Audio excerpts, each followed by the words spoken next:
তো বন্ধুরা তোমরা যারা যারা এই ভিডিওটা পোস্ট করছো তো তাদেরকে বলছি এই ভিডিওটা অরিজিনাল। এই চোট্টিকে এটা অরিজিনাল ভিডিও না, আমার মুখ দেখে চোখে পয়সটা মনে হয় না। মানে যতজন তোর এই ভিডিওটা দেখছে এদেরকে দেখে তোর কি পাগলা চোদে মনে হয়? তার মানে এআই এসে যেমন সব মানুষের পেটের ভাত মেরে দিয়েছে, তেমন ভাবে এরা নিজেদের দোষ লুকানোর জন্য এআই বলে চালিয়ে দিচ্ছে। তারপরে কিছুদিন পরে তুই ধর্ষণ করে বলবি অরিজিনাল না।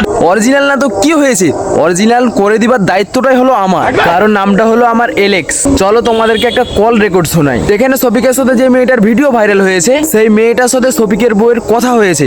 চলো কল রেকর্ডটা তোমাদেরকে শোনাই। মিথ্যা বলার একটা লিমিট আছে। আমি তোর কাছে দেখ, তোর বরের সাথে আমার সম্পর্ক থাকতো, তোর বরকে এতদিন আমি ফাঁসিয়ে দিতাম। কিন্তু ফার্স্ট কথা হচ্ছে এটা, কারণ রুবেল তোর বরকে ফাঁসানোর জন্য আমাকে প্রচুর প্ল্যান দিয়েছিল, প্রচুর। তো ভাষা কেমন বলে হ্যাঁ, আমি পারলে উদ্ধার করে আসবো আমার বোনকে।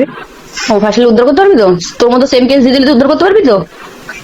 দেখো কারণ তোর বর কিন্তু ফিজিক্যালি গেছে, এটা কি জানিস? আমি জানি সব। হ্যাঁ, তাহলে গেছে। তাহলে এটা ভাবিস না আমাকে চড়াতে আসিস না। ওকে তোমরা মারা চটিও না, ও চটে গেলে আবার 3 নম্বর ফানু ভিডিওটা বানিয়ে ফেলবে।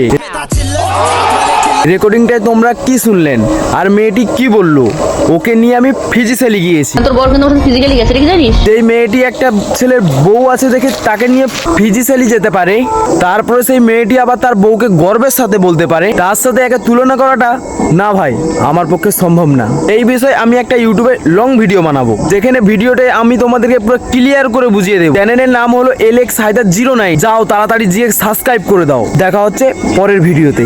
চলো।